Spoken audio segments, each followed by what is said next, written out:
Welcome to స్వతంత్ర. నేను విజయ్. ముందుగా హెడ్లైన్స్ చూద్దాం.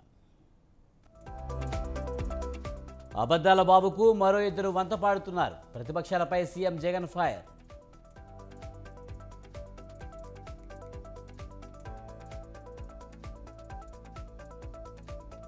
జలగల జగన్ ప్రజల రక్తాన్ని తాగుతున్నాడు. వైసీపీ సభలకు వెళ్ళకపోతే పెన్షన్ కట్ చేస్తున్నారన్న బాబు.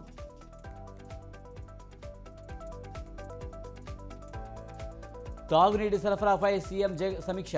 కృత్రిమ నీటి కొరత సృష్టిస్తే కఠిన చర్యలు తీసుకోవాలని ఆదేశం.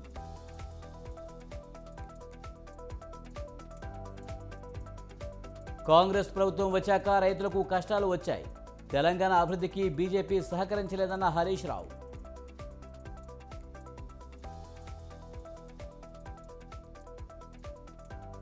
సిబిఐ కస్టడీకి ఎమ్మెల్సీ కవిత. 3 రోజుల విచారణకు కోర్టు అనుమతి.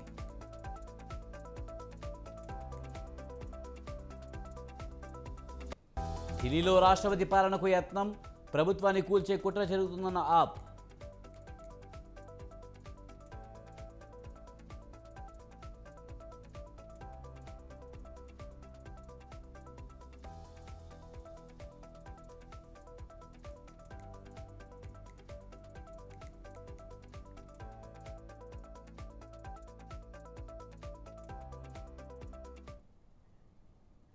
ఈ యుద్ధం చంద్రబాబుకు జగన్మోహన్ రెడ్డికి జరుగుతున్న యుద్ధం కాదు, చంద్రబాబు చేస్తున్న మోసాలకు పేద ప్రజలకు మధ్య జరుగుతున్న యుద్ధమన్నారు ముఖ్యమంత్రి జగన్మోహన్ రెడ్డి. గుంటూరు జిల్లాలోని ఏటుకూరు మేమంతా బహిరంగ సభలో అబద్ధాల బాబుకు మరో ఇద్దరు వంత పాడుతున్నారని విమర్శించారు. చంద్రబాబుకు ఓటు వేస్తే ఈ సంక్షేమ పథకాలన్నీ ఆగిపోతాయన్నారు. సింగపూర్ను మించిన అభివృద్ధి చేస్తానన్న బాబు ఏం చేశారని ప్రశ్నించారు.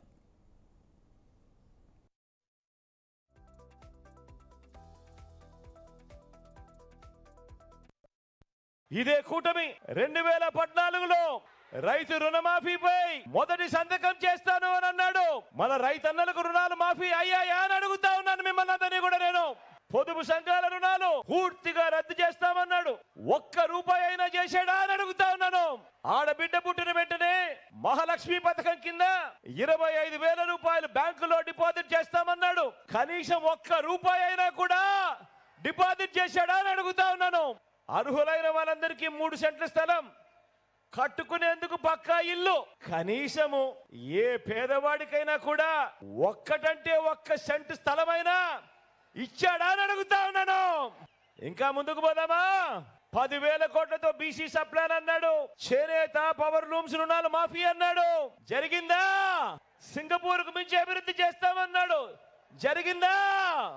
ప్రతి నగరంలోనూ హైటెక్ సిటీ నిర్మిస్తామన్నాడు. మరి మీ గుంటూరులో ఏమైనా కనిపిస్తా ఉందా?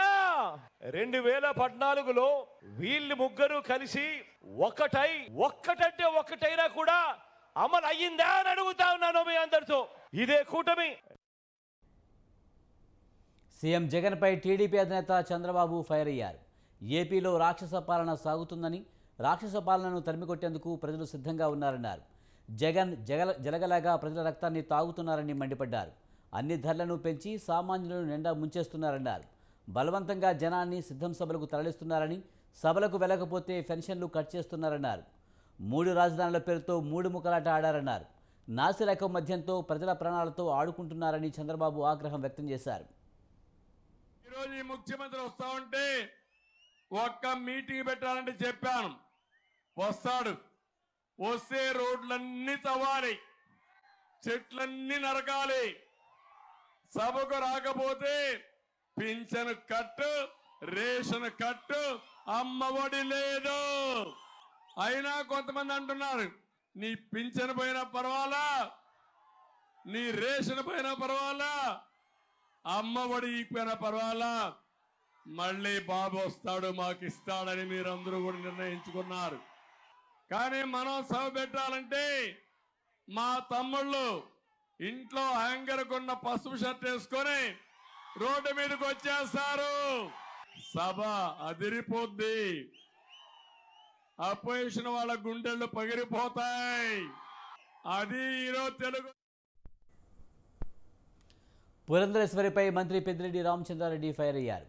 చిత్తూరు జిల్లా పొంగనూరు నియోజకవర్గం సందులో ఎన్నికల ప్రచారంలో పాల్గొన్న ఆయన మైనార్టీల 4% రిజర్వేషన్లు తీసివేస్తామని చెప్పిన పురంధరేశ్వరి నేడు మాట మారుస్తున్నారని ఆగ్రహం వ్యక్తం చేశారు. వైఎస్ రాజశేఖర రెడ్డి మైనార్టీలకు రిజర్వేషన్లు ఇచ్చారని ఆమె నోటితోనే చెప్పారన్నారు. తెలంగాణ ఎన్నికల ప్రచారంలో కేంద్ర హోంమంత్రి అమిత్ షా 4% ముస్లిం రిజర్వేషన్లు తీసివేస్తామని చెప్పారన్నారు. వీరికి మనుషుల మీద ప్రేమ లేదని, కేవలం ఓట్ల మీద మాత్రమే ప్రేమ ఉందన్నారు పెద్దిరెడ్డి రామచంద్రారెడ్డి.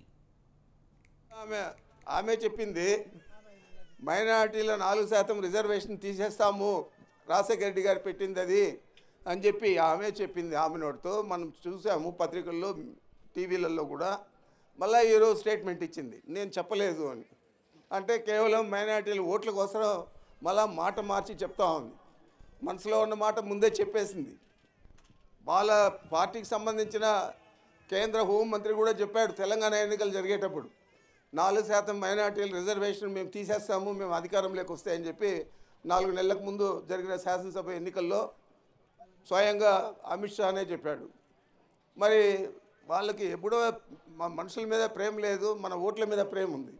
ఈరోజు మళ్ళీ ఆమె చెప్పింది మైనారిటీల 4% రిజర్వేషన్ తీసేస్తాము, రాజశేఖర రెడ్డి గారు పెట్టింది అది అని చెప్పి ఆమె చెప్పింది. మాజీ మంత్రి వివేక హత్య కేసులో నిందితుడిగా ఉన్న అవినాష్ రెడ్డికి వైసీపీ టికెట్ ఎందుకు ఇచ్చారని ప్రశ్నించారు AP Congress chief Sharmila. YS Avinash Reddy నిందితుడని సీబీఐ చెబుతుందని, డబ్బు లావాదేవీల వంటి అన్ని సాక్ష్యాలను బయటపెట్టిందని చెప్పారు. సాక్షాత్తు సీఎం జగన్ తన అధికారాన్ని అడ్డేసి హంతకులను కాపాడుతున్నారని ఆరోపించారు. సొంత చిన్నానికే న్యాయం చేయకపోతే ఇంకెవరికి న్యాయం చేస్తారని నిలదీశారు. ప్రజలు నమ్మి అధికారమిస్తే హంతకుల్ని కాపాడుకుంటారా అంటూ ఫైర్ అయ్యారు. రెడ్డి గారు మీ అందరి బిడ్డ, మీ అందరి మనిషి 5 సంవత్సరాల కింద ఘోరంగా నరికి చంపేశారు. 5 సంవత్సరాలు అయిపోయింది వివేకానంద రెడ్డి గారు చనిపోయి. వివేకానంద రెడ్డి గారు చనిపోలేదు, వివేకానంద రెడ్డి గారిని చంపేశారు. 5 సంవత్సరాలు అయింది. వివేకానంద రెడ్డి గారిని ఘోరంగా గొడ్డలితో నరికి నరికి నరికి నరికి నరికి మనకు చెప్పుకోవడానికే ఇన్నిసార్లు నరికి అంటే ఇట్లుందే. గొడ్డలి వేట్లు అనుభవించిన వాడు ఆయనకు ఎలా ఉండాలి? గొడ్డలి పోట్లకు బలైపోయి 5 సంవత్సరాలు అయిపోయింది వివేకానంద రెడ్డి గారు చనిపోయి. 5 సంవత్సరాలు అయిపోయిందే. పెద్ద మనిషి చనిపోయి, రాజశేఖర రెడ్డి గారి తమ్ముడు చనిపోయి, మీ నాయకుడు చనిపోయి, మరి 5 సంవత్సరాలు అయితే ఈ రోజు వరకు వివేకానంద రెడ్డి గారిని హత్య చేసిన వాళ్లకు, చేయించిన వాళ్లకు శిక్ష పడిందా? న్యాయం జరిగిందా? వివేకానంద వైసీపీ పాలనలో అభివృద్ధి శూన్యమని మాజీ మంత్రి వివేకా కుమార్తె సునీత అన్నారు. కరువు సీమకు నీళ్లు తేవడం ముఖ్యం కాదా అని ఆమె ప్రశ్నించారు. తప్పు చేయాలంటే 10కి 100 సార్లు ఆలోచిస్తామని, ఓటు వేసే ముందు సరైన వ్యక్తిని ఎన్నుకోవాలని సూచించారు. ధర్మం వైపు ఉండాలంటే షర్మిలకు ఓటు వేయాలని సునీత విజ్ఞప్తి చేశారు. ఈ కుటుంబం చీలిపోతుంటే ఎట్లా నిర్ణయం చేసుకుంటారు అని బాధపడుతున్నారు. నేను చెప్పేది ఒకటే, మనం ఏదైనా తప్పు చేయాలంటే 10కి 100 సార్లు ఆలోచిస్తాం. ఇక్కడ మనం తప్పు చేయమని చెప్పడం లేదు, నిజాయితీగా న్యాయపరంగా ఏం చేయాలో అది చేయమంటున్నాం.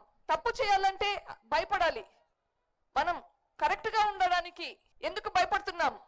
ఇది ఆలోచించాల్సిన అవసరం ఉందా? అసలు మీకు మీ మనిషికి జరిగిన అన్యాయం గురించి మాట్లాడడానికి ఎందుకు భయపడాలి? ఇదంతా విన్నాక మీరందరినీ ఇక్కడ చూస్తుంటే చాలా చాలా మనసు ఉప్పొంగిపోతుంది. ఇప్పుడు మనం న్యాయం వైపు ఉన్నామా, అన్యాయం వైపు ఉన్నామా ఆలోచించాలి. అంతే. మన డిసిషన్ మేకింగ్ అనేది చాలా సులభమవుతుంది. ప్రజల్లో మద్దతు లేకపోవడంతో టీడీపీ నేతలు తమపై బురద చల్లే ప్రయత్నం చేస్తున్నారని ఒంగోలు పార్లమెంటు వైసీపీ అభ్యర్థి చెవిరెడ్డి భాస్కర్ రెడ్డి అన్నారు. బాలినేని కోడలపై ఇష్టానుసారం మాట్లాడడం సరికాదన్నారు. టీడీపీ దిగజారుడు రాజకీయాలకు ఇది ఒక నిదర్శనమన్నారు. దాడులకు పురికొల్పింది, ఘర్షణలకు పాల్పడింది టీడీపీ వాళ్ళేనని అన్నారు. ప్రణాళికాబద్ధంగా ఎలక్షన్ కమిషన్కు ఫిర్యాదు చేశారని ఆరోపించారు. కొత్తగా ఎక్కడికి వెళుతున్నారో వాళ్ళకి అర్థమవుతుందా? ఇది ప్రజాస్వామ్యాన్ని అభయాసం చేస్తున్నారు. అంటే ఓటడం అనేది బాధ్యత. వేస్తారా వెయ్యరా, ఎవరికి వేస్తారో ప్రజల నిర్ణయం. ఈరోజు అలా చేసిందే కాకుండా, ఇబ్బంది పెట్టిందే కాకుండా, అభ్యర్థులుగా మాట్లాడిందే కాకుండా మరలా తీసుకొచ్చి దాడులకు పొరుగొల్పడం అన్నది తెలుగుదేశం పార్టీ దిగజారిపోతున్నటువంటి దానికి ఇంతకన్నా సంకేతం అవసరం లేదు. ఏదో అమ్మాయి న్యాయం ఉంది, అమ్మాయి లక్ష్యం ప్రజల్లోకి వెళ్ళాలి కాబట్టి వీళ్ళు అడ్డుకున్నా, వీళ్ళు అవమానపరిచినా, అవహేళనగా మాట్లాడినా, అభ్యర్థులుగా మాట్లాడిన పాప ప్రచారం కొనసాగించిన తర్వాత కూడా నిజంగా పాపను అభినందించారు. తర్వాత ఇలా వెళ్తారని మళ్ళీ దాడులకి పురుగొల్పడం, దాడులు పురుగొల్పిందే కాకుండా రెచ్చగొట్టి న్యూసెన్స్ చేయడం, చివరికి రెచ్చగొట్టింది వాళ్ళు, ఎట్టంటే మాట్లాడింది వాళ్ళు, గొడవలు చేసింది వాళ్ళు, ప్రొటెక్షన్కి వెళితే మళ్ళీ ఎన్నికల కమిషన్ అడ్డు పెట్టుకుని తప్పుడు సంకేతాలు ఇచ్చి, తప్పుడు సమాచారాలు ఇచ్చి మొదటి నుంచి చూస్తున్నాం. ఇదేం సాంప్రదాయం, ఇది ఎక్కడి నుంచి తీసుకొస్తున్నారు, కొత్తగా ఎక్కడికి వెళుతున్నారో వాళ్ళకి అర్థమవుతుందా? ఇది ప్రజాస్వామ్యాన్ని అభయాసం చేస్తున్నారు. అరే ఓటాడు ఉన్నది బాధ్యత, వేస్తారో వెయ్యరా, ఎవరికి వేస్తారో ప్రజల నిర్ణయం. ఈరోజు అలా చేసిందే కాకుండా ఇబ్బంది పెట్టి అంటే ఏం జరుగుతుందంటే ఎలక్షన్ కమిషన్ దృష్టిలో వైఎస్ఆర్ పార్టీ అధికారంలో ఉంది కాబట్టి అధికార పార్టీ వాళ్ళని ఇబ్బంది పెడితే ఎలక్షన్ కమిషన్ బాగా చేసింది అనుకుంటారు కాబట్టి మేము సేఫ్లో ఉంటాం, మమ్మల్ని ట్రాన్స్ఫర్ చేయరు. ఇది వాళ్ళ ప్రొసీజరు, ఇది జరుగుతుంది. బీజేపీ ఈ చంద్రబాబు నాయుడు గారు బీజేపీతో అలయన్స్ పెట్టుకుందే అందుకోసం, బీజేపీతో అలయన్స్ పెట్టుకుందే అందుకోసం, వాళ్ళు పైనుంచి ఇచ్చేయడానికి, ఎలక్షన్ కమిషన్ ఇచ్చేయడానికి ఇచ్చేస్తున్నటువంటి కార్యక్రమం. ఇది క్లియర్గా అర్థమైపోతాం. ఇంకొకటి కూడా ఉంది కారణం. అసలుకి నిన్న ఒక కానిస్టేబుల్ భార్య, నేను అడుగుతా ఉన్నాను క్లియర్గా, ఒకటే అడుగుతాను, ఆ జనార్దన్ కూడా అడుగుతా ఉన్నా.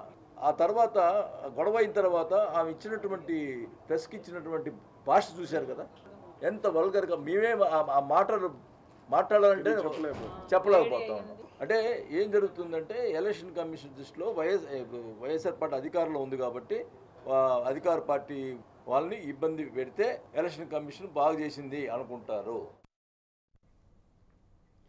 రాష్ట్రంలో ధాన్యం కొనుగోళ్లు, తాగునీటి సరఫరాపై ముఖ్యమంత్రి రేవంత్ రెడ్డి ప్రత్యేకంగా దృష్టి సారించారు. సచివాలయంలో సంబంధిత విభాగాలపై సీఎం సమీక్ష నిర్వహించారు.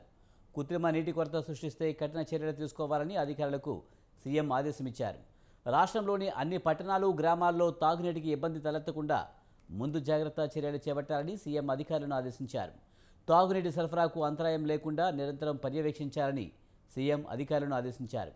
ఎక్కడైనా ఫిర్యాదు వచ్చినా వెంటనే అక్కడ తాగునీటి సరఫరాను యుద్ధ ప్రాతిపదికన పునరుద్ధరించాలని సూచించారు.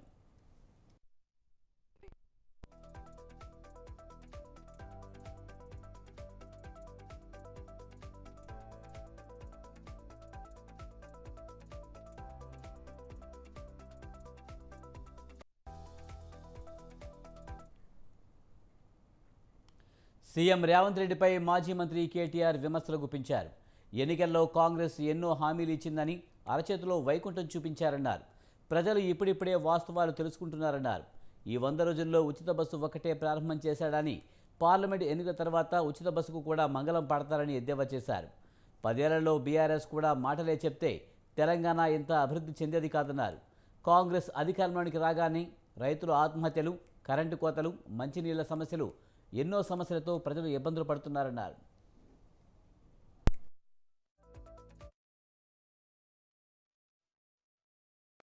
అనుకొని వచ్చిన నేను ఖాళీ కుండలు ఉన్నాయి అంటాడు ఎవడన్నా ముఖ్యమంత్రి మాట్లాడే మాటనా? రేవంత్ రెడ్డి గారు మొగోనివైతే ఇచ్చిన మాట ప్రకారం 2 లక్షల రుణం మాఫీ చేసి ఓటు అడుగు. మా ఆడబిడ్డలకు మాట ఇచ్చినావు, 18 ఏళ్లు నిండిన ఆడబిడ్డలందరికీ నెలకు 2500 వేస్తాన్నావు, ఇచ్చినాకనే ఓటు అడుగు మొగోనివైతే నేను అడుగుతున్నా. మాటలు చెప్పుడేముంది, మస్తుగా చెప్పొచ్చు. 10 ఏళ్లలో మనం కూడా మాటలే చెప్తే ఇవాళ తెలంగాణ ఇంత ముందుకు రాకపోతుండే. చూడండి ఇవాళ కాంగ్రెస్ రాగానే ఏమేం కనబడుతున్నది ప్రజలకు. కరెంటు కోతలు చాలైనాయా? మంచిళ్ళ తిప్పలు చాలైందా? మళ్ళా అయింది మంచిలు. కనీసం మనం కట్టిన మిషన్ భగీరథ కూడా చక్కగా మెయింటైన్ చేయట్లేదు వీళ్ళకు. గంత దుర్మార్గం. ప్రజలు ఇప్పటికే బాధపడుతున్నారు ఊళ్ళల్లా. అరే ఎంత పని చేస్తుండ్రా నాయన, తినే పల్లెంలా తినే అన్నంలా మన్ను పోసుకున్నట్టు అయింది వీళ్ళని గెలిపించి అని బాధలో ఉన్నారు. పార్లమెంట్ ఎన్నికల తర్వాత తప్పకుండా ఫ్రీ బస్సు కూడా మంగళం వాడతాడు. అందులో కూడా ఇప్పటికే ఆర్టీసీకి 1400 కోట్ల నష్టం వచ్చింది. ఓడ మీద ఉన్నప్పుడు ఓడమల్లన్న, ఓటుకెక్కినాక బోడమల్లన్న. అది ఖచ్చితంగా మళ్ళీ రేవంత్ రెడ్డి చేస్తాడు, యాద పెట్టుకోమని చెప్పి కూడా నేను కొడతా ఉన్నా. లంకె బిందెలు ఉంటాయి అనుకొని వచ్చిన నేను ఖాళీ కుండలు ఉన్నాయి అంటాడు ఎవడన్నా ముఖ్యమంత్రి మాట్లాడే మాటనా? రేవంత్ రెడ్డి గారు మొగోనివైతే ఇచ్చిన మాట ప్రకారం 2 లక్షల రుణం మాఫీ చేసి ఓటు అడుగు. మా ఆడబిడ్డలకు మాట ఇచ్చినావు, 18 ఏళ్లు నిండిన ఆడబిడ్డలందరికీ నెలకు. కాంగ్రెస్, బీజేపీ పార్టీలపై ఎమ్మెల్యే హరీష్ రావు తీవ్ర విమర్శలు చేశారు. కాంగ్రెస్ మీద కోపంతో బీజేపీకి ఓటు వేయొద్దని, ఆ పార్టీ పేదల వ్యతిరేక పార్టీ అని విమర్శించారు. 10 ఏళ్లలో తెలంగాణ అభివృద్ధికి బీజేపీ సహకరించలేదన్నారు. బీజేపీ రాముడి పేరుతో రాజకీయాలు చేస్తుందని మండిపడ్డారు. కాంగ్రెస్ ప్రభుత్వం వచ్చాక రైతులకు కష్టాలు వచ్చాయని ఆరోపించారు. ఏమొచ్చింది సిద్దిపేటకు? వచ్చింది ఒకటి. ఏమొచ్చిందంటే మనం తెచ్చుకున్న వెటర్నరీ కాలేజీని సిద్దిపేటకెళ్ళి కొడంగల్కి అయితే తీసుకుపోయింది, క్యాన్సిల్ చేసిండు. మన కాలేజీని రద్దు చేసి సిద్దిపేటలో నోటికాడ బుక్కను ఎత్తగొట్టింది కాంగ్రెస్ పార్టీ. అరే నువ్వు పెట్టుకుంటే కొత్తది పెట్టుకో కొడంగల్, నేను వద్దనన్నా? మా సిద్దిపేటలో సగం పని అయిందడా, స్లాబులు పడ్డాయి. సగం కట్టిన వెటర్నరీ కాలేజీని ఎందుకు ఈరోజు రద్దు చేసినవో సమాధానం చెప్పాలి. అంటే సిద్దిపేట ప్రజలం మనం నీ నోటికాడ బుక్క ఎత్తగొడతా, నీ పిల్లలకు చదువు లేకుండా చేస్తా, నీ కాలేజీని గుంజుకుంటా, అయినా నాకు ఓటేయమంటే మనం కాంగ్రెస్ కు ఓటు వేయాలనా? మనకు పౌరుషం లేదా? మనకు చీమునెత్తురు లేదా? నీ నోటికాడ బుక్కను ఎత్తగొట్టి నీ బతుకాగం చేస్తా అన్న కాంగ్రెస్ కు మన గుణపాఠం చెప్పాలనా వద్దా? మీరు ఆలోచన చెయ్యండి. ఇవాళ కాంగ్రెస్ వచ్చింది. ఏమొచ్చింది సిద్దిపేటకు? వచ్చింది ఒకటి.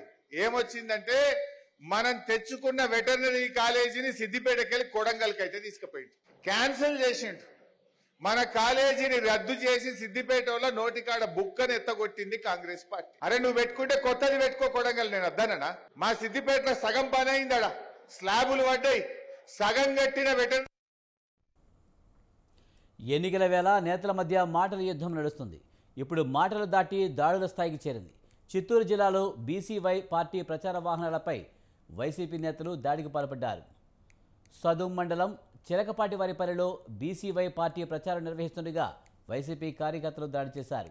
బీసీవై బ్యానర్లు చించేసి ఆ పార్టీ నాయకులను కొట్టారు. దీంతో బీసీవై నేతలు పోలీసులకు ఫిర్యాదు చేశారు.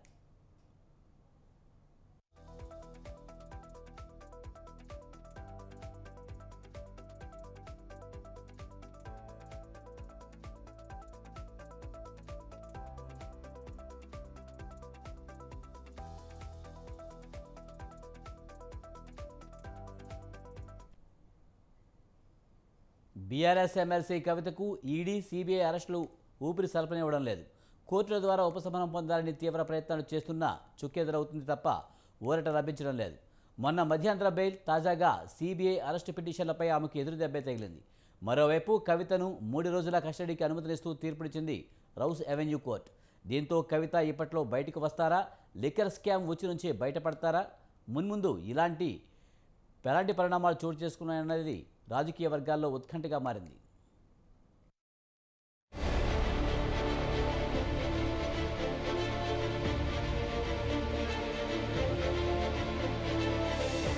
దేశవ్యాప్తంగా రాజకీయ ప్రకంపనలు రేపుతున్న ఢిల్లీ లిక్కర్ స్కామ్ కేసులో ఎమ్మెల్సీ కవితకు షాకుల మీద షాకులు తగులుతున్నాయి. ఢిల్లీ లిక్కర్ స్కామ్ లో ఆరోపణలు ఎదుర్కొంటున్న ఆమె బయటకు రాకుండా ఎక్కడికక్కడ ఉచ్చు బిగుసుకుంటుంది. ఈడీ అరెస్టుతో తిహార్ జైల్లో ఉన్న కవితను ఇప్పటికే సీబీఐ అరెస్టు చేసింది. అయితే తనను విచారించడానికి 5 రోజుల కస్టడీ కోరుతూ పిటిషన్ వేసింది సీబీఐ. దీనిపై విచారణ జరిపిన ఢిల్లీ రౌస్ అవెన్యూ కోర్టు 3 రోజుల కస్టడీకి అనుమతినిచ్చింది. అయితే సీబీఐ అరెస్టు విచారణను ఖండిస్తూ కవిత రౌస్ అవెన్యూ కోర్టులో పిటిషన్ దాఖలు చేయగా ఆమెకు కోర్టులో చుక్కెదురైంది.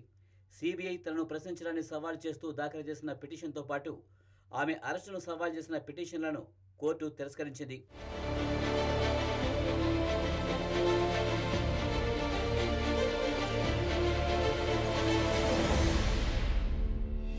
కోర్టు విచారణ సందర్భంగా తనను సీబీఐ కస్టడీకి ఇవ్వాల్సిన అవసరం లేదని, ఇప్పటికే సీబీఐ అధికారులు తనను ప్రశ్నించారని, అడిగిన ప్రశ్నలను మళ్లీ అడుగుతున్నారని కవిత కోర్టు దృష్టికి తీసుకువెళ్లారు. అయితే కవితను విచారించి మరిన్ని వివరాలను తెలుసుకోవాల్సిన అవసరం ఉందని, ఆమె విచారణకు సహకరించడం లేదని సీబీఐ కోర్టు దృష్టికి తీసుకువెళ్లారు. కవిత లిక్కర్ స్కామ్ లో కీలక సూత్రధారి అని సీబీఐ తరపు న్యాయవాదులు వాదించారు. ఇండో స్పిరిట్ కంపెనీలో కవిత భాగస్వామి అని నిందితుల వాట్సాప్ చాట్ ద్వారా స్పష్టమైందని వివరించడంతో ఇరుపక్షాల వాదనలు విన్న కోర్టు సీబీఐ వాదనతో ఏకీభవించి కవితను 3 రోజుల సీబీఐ కస్టడీకి అనుమతించింది. దీంతో తిహార్ జైల్లో ఉన్న కవితను సీబీఐ తమ కస్టడీలోకి తీసుకుని లిక్కర్ స్కామ్ వెనుక ఎవరెవరు ఉన్నారు, ఎవరి పాత్ర ఎంత అన్న దానిపై లోతుగా విచారించనుంది సీబీఐ.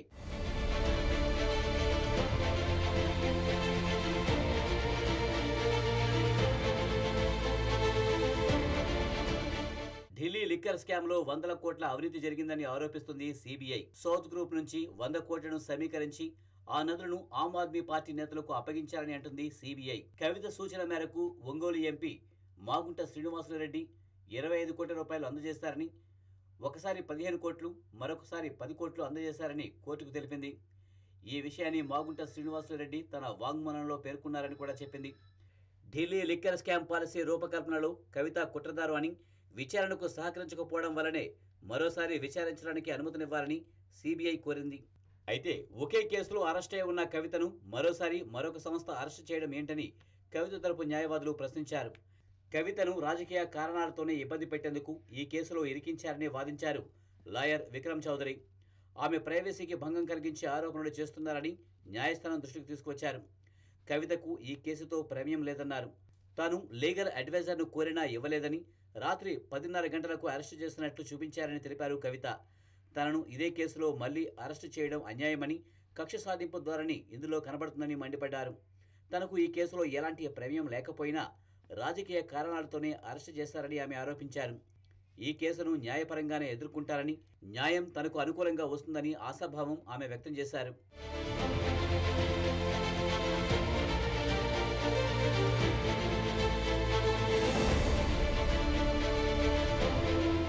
ఇక కవితకు లిక్కర్ స్కామ్లో ఉచ్చు బిగుస్తున్న నేపథ్యంలో గులాబీ శ్రేణులు ఆందోళన చెందుతున్నారు.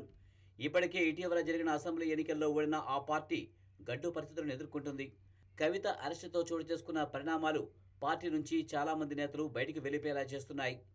ఓటమి బాధతో పాటు గులాబీ శిబిరం ఖాళీ అవుతున్న బాధలో ఉన్న బీఆర్ఎస్ అధినేతకు కవిత అరెస్టు వ్యవహారంలో చోటు చేసుకుంటున్న పరిణామాలు మింగుడు పడ్డం లేదు. మరోపక్క లోక్సభ ఎన్నికలకు సమయం దగ్గర పడుతుంటే కవిత విషయంలో జరుగుతున్న పరిణామాలు గులాబీ నేతలను అభద్రతాభావానికి గురిచేస్తున్నాయి. ఇప్పటికే తెలంగాణ రాష్ట్రంలో ఫోన్ ట్యాపింగ్ కేసు వ్యవహారం ప్రకంపనలు సృష్టిస్తుంటే, మరోవైపు ఈడీ అరెస్టు చేసిన కవితను మళ్లీ సిబిఐ అధికారులు అరెస్టు చేయడం, అన్ని వైపుల నుండి కవితను ఇరకటంలో పెడుతుండటంతో మూలిగే నక్క మీద తాటిపండు పడ్డట్టు ఉంది బీఆర్ఎస్ పరిస్థితి.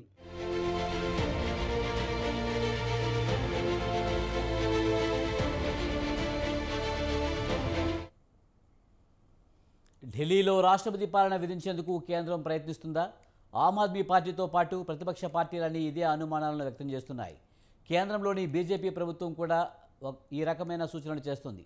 పార్లమెంటు ఎన్నికలు ముగిసే వరకు రాష్ట్రపతి పాలన విధించకుండా ఆగుతారా? ఈలోగానే వేటు వేస్తారా అన్నది సస్పెన్స్.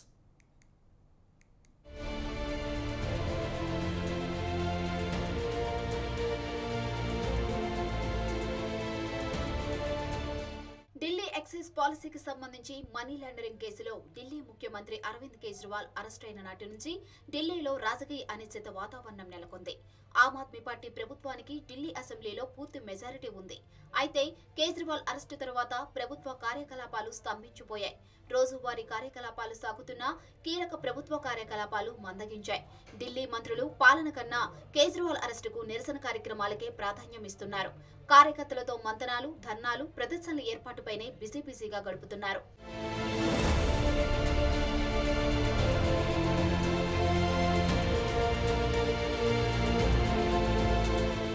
ఢిల్లీలో అరవింద్ కేజ్రీవాల్ ప్రభుత్వం ఏర్పడిన నాటి నుంచి సీఎంకు లెఫ్టినెంట్ గవర్నర్ వీకే సక్సేనాకు ఏనాడు సామరస్యపూర్వక సంబంధాలు లేనేలేవు. లెఫ్టినెంట్ గవర్నర్ కేంద్రం ఏజెంట్గానో, కేంద్ర హోంమంత్రి అమిత్ షా పీఏగానో వ్యవహరిస్తున్నారు.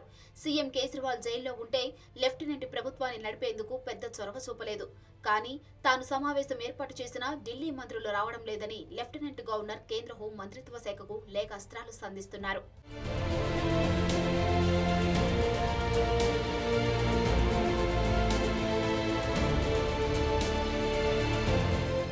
ఢిల్లీలో వివిధ శాఖల్లో చాలా ఖాళీలు ఉన్న సీనియర్ ఐఏఎస్ అధికారులను నియమించి వాటిని భర్తీ చేసేందుకు ఎలాంటి చర్య తీసుకోలేదు.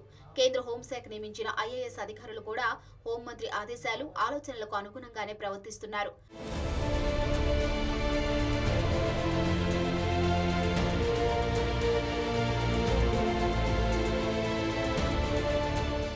ఢిల్లీలో రాష్ట్రపతి పాలన విధించేందుకు కేంద్ర ప్రభుత్వం కుట్ర పన్నుతుందని ఢిల్లీ మంత్రి అతిషి ఆరోపించారు. కొద్ది రోజులుగా కేంద్రం నుంచి ఇదే విధమైన సూచనలు వ్యక్తమవుతున్నాయని అతిషి ఆరోపించారు. ఢిల్లీ ప్రభుత్వం పెద్దగా వ్యవహరించవలసిన లెఫ్టినెంట్ గవర్నర్ హోంశాఖకు పలు ఫిర్యాదులు చేస్తూ లేఖలు రాస్తున్నారని అతిషి ఆరోపించారు. సీఎం కేజ్రీవాల్ వ్యక్తిగత కార్యదర్శిని 20 ఏళ్ల నాటి కేసు సాకుగా చూపి తొలగించారని ఆమె విమర్శించారు. भारतीय जनता पार्टी को चेतावनी दे दूं कि दिल्ली में राष्ट्रपति शासन लगाना गैर कानूनी होगा, गैर संवैधानिक होगा और दिल्ली की जनता के जनादेश के खिलाफ होगा। दिल्ली की जनता ने अरविंद केजरीवाल जी को, आम आदमी पार्टी को एक स्पष्ट जनादेश दिया है। इस जनादेश के तहत कुछ ही दिन पहले 17 फरवरी को दिल्ली विधानसभा में फ्लोर टेस्ट करके कॉन्फिडेंस मोशन लाके अरविंद केजरीवाल की सरकार ने अपनी मेजॉरिटी को साबित किया है। ये बिल्कुल साफ है कि भारत के संविधान के तहत किसी सरकार की मेजॉरिटी होते हुए किसी सरकार के पास जब उनके हाउस का कॉन्फिडेंस होता है तो राष्ट्रपति शासन नहीं लगाया जा सकता। ఢిల్లీలో కేజ్రీవాల్ ప్రభుత్వం ఏర్పడినప్పటి నుంచి పక్కలో బల్లెంగా ఉందన్నది బీజేపీ నిశ్చిత అభిప్రాయం. ఆ పార్టీ ఎదుగుతూ పంజాబ్లో ప్రభుత్వాన్ని కైవసం చేసుకోవడం కూడా కటకంగానే ఉంది. ఢిల్లీ ఎక్సైజ్ కేసు సాకుతో కేంద్ర ఏజెన్సీల ద్వారా కేజ్రీవాల్ ను జైలుకు పంపినా లోక్సభ ఎన్నికల నేపథ్యంలో మోదీ సర్కార్ రాష్ట్రపతి పాలన విధించేందుకు కాస్త ముందు వెనుకలాడుతున్నట్లు కనిపిస్తుంది. ఎన్నికల ప్రక్రియ ముగిసిన తరువాత కేజ్రీవాల్ సర్కార్పై వేటు ఖాయమే.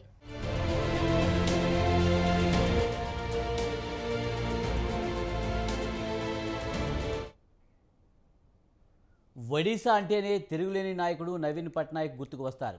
లోక్సభ ఎన్నికలైనా అసెంబ్లీ ఎన్నికలైనా బస్తీ మే సవాల్. విజయం నవీన్ పట్నాయక్దే. 2024 పార్లమెంట్ ఎన్నికలతో పాటు అసెంబ్లీ ఎన్నికలు ఒకేసారి జరుగుతున్న 4-5 రాష్ట్రాల్లో ఒడిశా ఒకటి. ఈసారి అసెంబ్లీకి పార్లమెంటుకు నవీన్ పట్నాయక్ పార్టీ బీజు జనతాదళ్ బీజేపీకి direct fight తప్పేట్లేదు.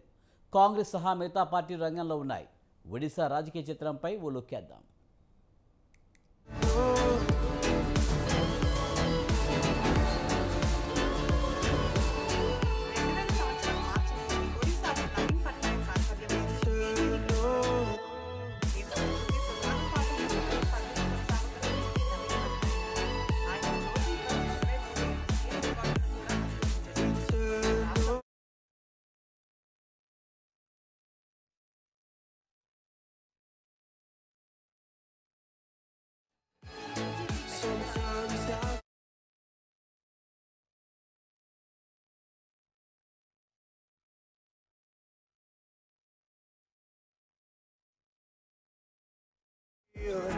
This life comes around, just keep your faith and search.